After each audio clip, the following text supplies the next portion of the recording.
सेडले knows control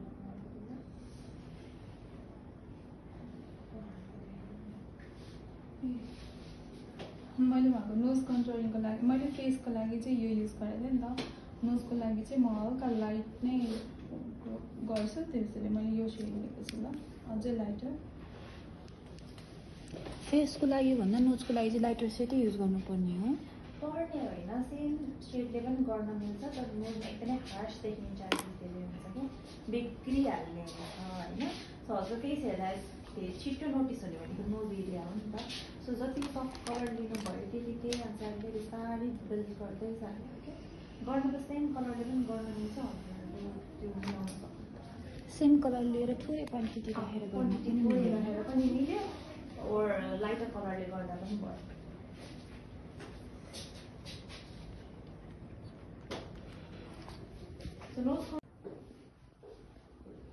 ब्लसको छुट्टै उयो हाइलाइटरको छुट्टै कन्ट्रोलको छुट्टै लाइन चाहिँ देखिनु हुँदैन। त्यसरी एकअर्कासँग त्यसरी मर्ज हुनुपर्छ।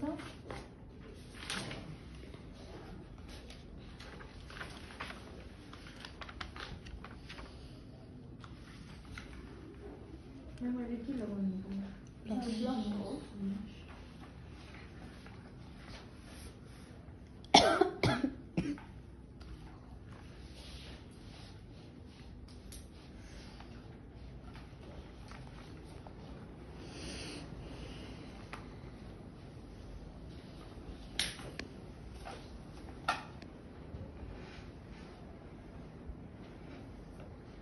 ब्लस लगाउँदाखेरि पनि त्यो ब्लस जुन एरियामा लगाउनु पर्ने त्यति एरियामा चाहिँ मजाले लाग्नुपर्छ। तर अब यसरी लाइन मात्र हामीले यसरी प्लेस मात्र गऱ्यो अनि त्यसलाई स्प्रेड नगरिकन त्यत्तिकै छोडिदियो भने चाहिँ राम्रो देख्दैन है, नेचुरल देख्दैन।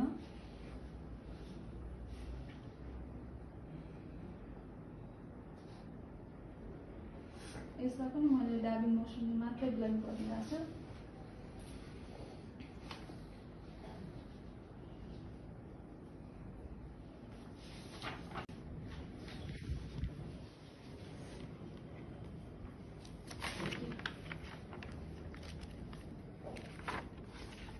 यता आउँदै गएपछि इन्टेन्सिटी पनि कम अनि एरिया पनि कम, त्यसरी थिन हुँदै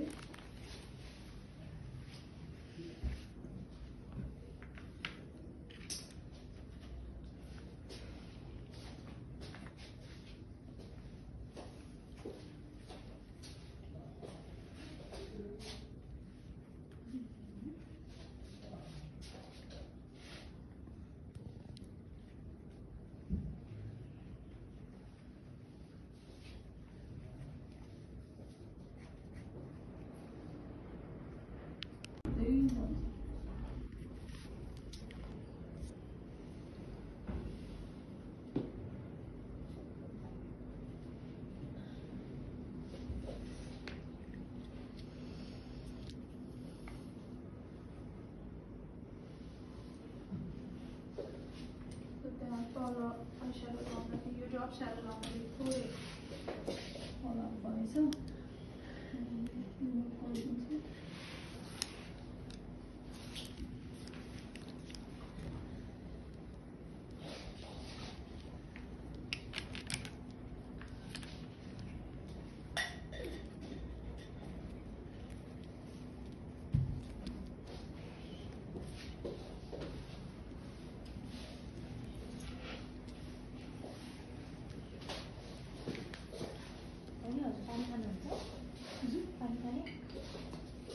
अझै लाइन लगाउने है, लाइन लगाउने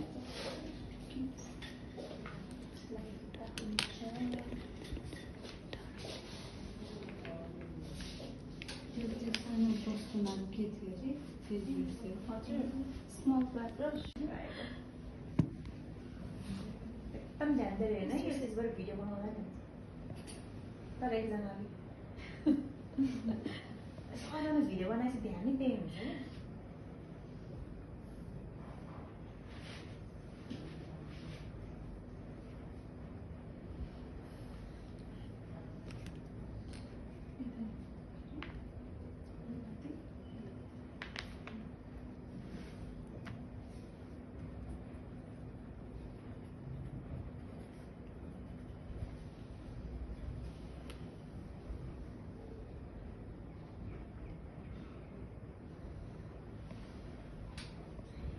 चिम्बिँदा हुन्छ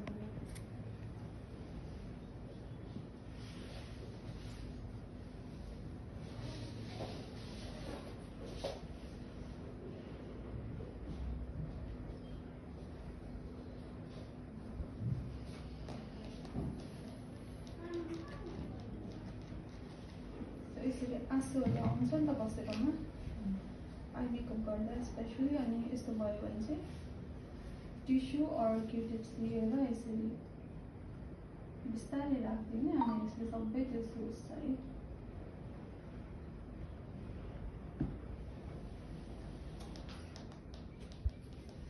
नघोच्ने गरेर राख्नुपर्छ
बरु उहाँलाई हजुरपट्टि केस गर्नु धेरै भयो अलिकति कम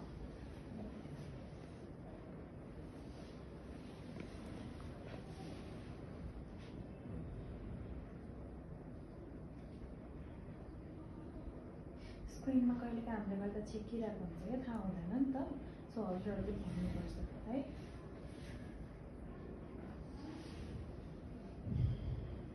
कसैको ह्याबिट हुन्छ स्किनमा टच गरेर गर्नु त्यतिखेर हामीलाई पफ राख्नुपर्छ हजुरहरूको स्टेसनमा पफ राखिदिन्छौँ बानी गरेर हुनुहोस् ल मेरो बानी छैन हजुर चाहिँ अलिकति बानी किनभने सुरुमा सिक्दाखेरि त्यो बानी बस्दैन भने पछि राखेर गर्दा सकिँदैन रहेछ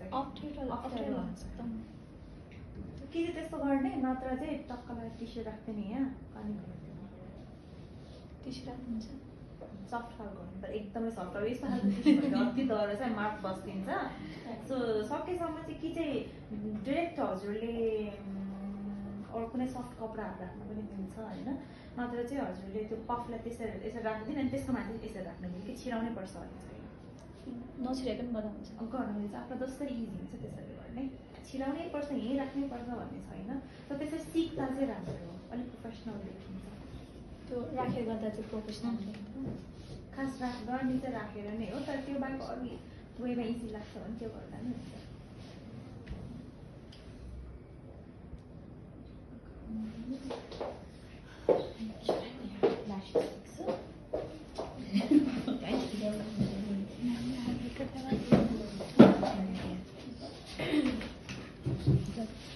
ब्लश बाद लगा फिर बाद हाईलाइटर लगाना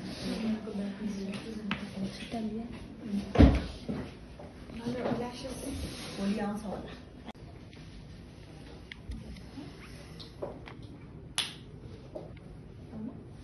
सो ल्यासेस ठुलो भइरहेको छ यो हजुरको ल्यास कहाँबाट स्टार्ट हुन्छ भन्दा ठ्याक्क हाम्रो टियर डक्ट हुन्छ नि यहाँ आँसु आउनुको यो पार्ट यो ओर ल्यासेस स्टार्ट हुने पोइन्ट है सो सिधै त्यसको माथि त्यहीँबाट हुन्छ माथि स्टार्ट त्यहीँबाट हुन्छ देन एन्ड भनेको आउटर कर्नरमा हुन्छ है त सो त्यही अनुसारले राख्नु पर्यो